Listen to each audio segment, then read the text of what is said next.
नमस्कार। राजनीतिक विमर्श में मैं हूं आपके साथ आदित्य शुक्ला। बीते 19 दिसंबर यानी कल इंडिया गठबंधन की बैठक हुई, जिस गठबंधन में इंडिया के सहयोगी सभी 27 दल के मुखिया शामिल हुए। इस गठबंधन से निकला क्या और ये गठबंधन की मीटिंग हुई क्यों 19 दिसंबर को? 19 दिसंबर को ये मीटिंग इसलिए हुई कि इंडिया गठबंधन के संयोजक की नियुक्ति हो जाएगी। आने वाले लोकसभा चुनाव को लेकर के कोई रूपरेखा तैयार होगी और जो मुख्यतः जिसके लिए मीटिंग हुई कि सीटों का बंटवारा कर दिया जाएगा। एक रूपरेखा सीटों के बंटवारे को लेकर के तय कर दी जाएगी। लेकिन ऐसा तो इसमें कुछ नहीं हुआ, ना संयोजक का नाम तय हुआ, ना सीटों को लेकर के अभी कोई जानकारी बाहर निकली, ना ये कोई सिद्धांत तय हो पाया कि किस पार्टी को किस जगह पर कितनी सीटें मिलेंगी। लेकिन एक चीज बहुत बड़ा हो गया। क्या हो गया? इसी गठबंधन सहयोगी दलों के दो बड़े नेताओं के साथ में खेला हो गया। और खेला किसने कर दिया? इसी गठबंधन के दो सहयोगी दलों की मुखिया ने खेला कर दिया। विजयी मुद्रा में वहां से निकले आप पार्टी के मुखिया अरविंद केजरीवाल और टीएमसी की ममता बनर्जी। इन दोनों ने एक अच्छी रणनीति के तहत हम कह सकते हैं कि कांग्रेस पार्टी को बैकफुट पर ला करके खड़ा कर दिया। हम आपको कहते हैं कि कैसे, हम आपको समझाते हैं कि कैसे उन्होंने बैकफुट पर लाकर खड़ा कर दिया। और षड्यंत्र दो लोगों ने खेला किया, और खेला भी दो लोगों के साथ हुआ। पहला तो राहुल गांधी के साथ हुआ, दूसरा नीतीश कुमार के साथ में हुआ। जो नीतीश बाबू प्रधानमंत्री का सपना सजोए बैठे थे, वो सपना पूरा होने से पहले ही ढह गया।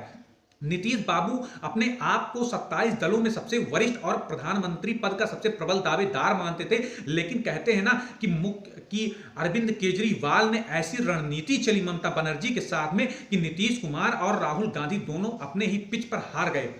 नीतीश कुमार जो अपने आप को सबसे प्रबल दावेदार मान रहे थे इंडिया गठबंधन में प्रधानमंत्री पद के लिए, वो कहीं ना कहीं अरविंद केजरीवाल की रणनीति का शिकार हो गए और ममता बनर्जी के सहयोग से ही ये सारी चीजें हुई।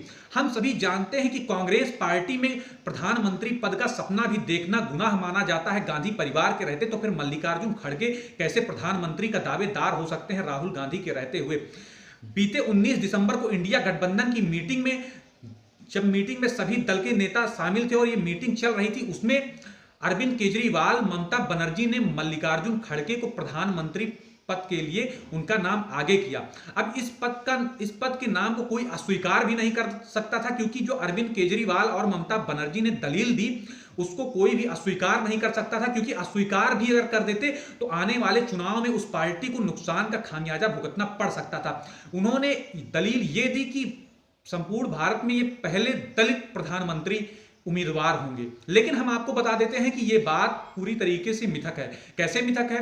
जब आप 1980 के दशक में जाएंगे तो जब जनता पार्टी की एक भाग हुआ करता था भारतीय जनता पार्टी, तो उन्होंने प्रधानमंत्री उम्मीदवार के रूप में दलित नेता बाबू जगजीवन राम को पेश किया था। अब आप थोड़ा सा और उससे आगे आएंगे, 90 के दशक में आएंगे, तो अजीत सिंह के समर्थन से प्रधानमंत्री पद के लिए मायावती को आगे किया गया था। तो ये कहना कि ये पहले दलित प्रधानमंत्री के उम्मीदवार होंगे, ये पूरी तरीके से मिथ्या है। इससे पहले 2 बार ऐसा हो चुका है, ये तीसरी बार हुआ। लेकिन हम आपको कहते हैं कि जिन मल्लिकार्जुन खड़गे का नाम आगे करके नीतीश कुमार और राहुल गांधी को साइड करने का प्रयास किया, ये कांग्रेस पूरी तरीके से अरविंद केजरीवाल और ममता बनर्जी की रणनीति को समझ रही है।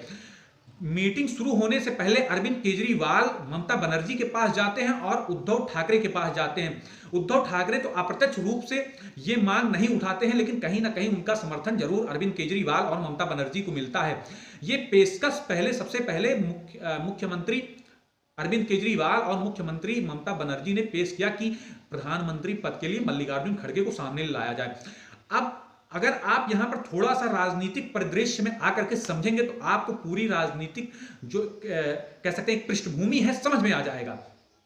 प्रधानमंत्री पद के स्वयं दावेदार अरविंद केजरीवाल और ममता बनर्जी स्वयं को प्रधानमंत्री पद का दावेदार होते हुए वो कैसे मल्लिकार्जुन खड़गे को प्रधानमंत्री पद का दावेदार, प्रधानमंत्री पद के उम्मीदवार के लिए क्यों घोषित करवाना चाहते हैं? हम आपको बताते हैं कैसे। अरविंद केजरीवाल और ममता बनर्जी ये दोनों लोग जानते हैं कि हमारे प्रधानमंत्री की गद्दी तक के रास्ते के लिए यदि सबसे बड़ा कोई रोड़ा है, सबसे बड़ी कोई अड़चन है, तो नीतीश बाबू और राहुल गांधी है, क्योंकि इन दो नेताओं के होते हुए हम प्रधानमंत्री की गद्दी तक नहीं पहुंच सकते हैं। इसलिए उन्होंने, हम कह सकते हैं कि मल्लिकार्जुन खड़गे को एक ढाल बना करके पेश किया, जिससे ये दो जो इनके कॉम्पिटिटर हैं, जो कह सकते हैं कि इनके सामने इनको चुनौती दे सकते हैं इंडिया गठबंधन में, नीतीश बाबू और राहुल गांधी, इनको कहीं ना कहीं मल्लिकार्जुन खड़गे के बहाने पहले साइड लाइन किया जाए। जब ये दो नेता साइड लाइन हो जाएंगे तो इस बात को पूरी तरीके से अरविंद केजरीवाल जानते हैं कि कांग्रेस में ही कांग्रेस कहीं ना कहीं मल्लिकार्जुन खड़गे को ही पीछे कर देगी, कि कांग्रेस में राहुल से बड़ा कद किसी का ना होने पाए। इस बात को भली भांति ममता बनर्जी और राहुल गांधी समझते हैं। इसी को षड्यंत्र बना करके अरविंद केजरीवाल और ममता बनर्जी ने यह पेशकश की 19 दिसंबर को कि मल्लिकार्जुन खड़गे को प्रधानमंत्री पद के उम्मीदवार के रूप में पेश किया जाए। हालांकि अभी इस पर कोई इस पर सभी पार्टियों ने, किसी ने समर्थन किया, किसी ने समर्थन नहीं किया, कोई शांत मुद्रा में रहे। लेकिन मल्लिकार्जुन खड़गे ने कहा, उन्होंने स्पष्ट की अपने बात को स्पष्ट रूप से रखा कि अभी हमें प्रधानमंत्री पद की उम्मीदवारी को लेकर के चर्चा नहीं करनी चाहिए। हमारा सबसे मुख्य एम जो होना चाहिए कि हम एनडीए को कैसे हराएं, इस पर हमें फोकस करना चाहिए। जब हम जीतेंगे उसके बाद सर्वसम्मति से प्रधानमंत्री पद का चयन हो जाएगा कि कौन इसके लिए एलिजिबल है। इसी प्रकार के विश्लेषण के लिए आप हमारे चैनल राजनीतिक विमर्श को अवश्य सब्सक्राइब करें। नमस्कार।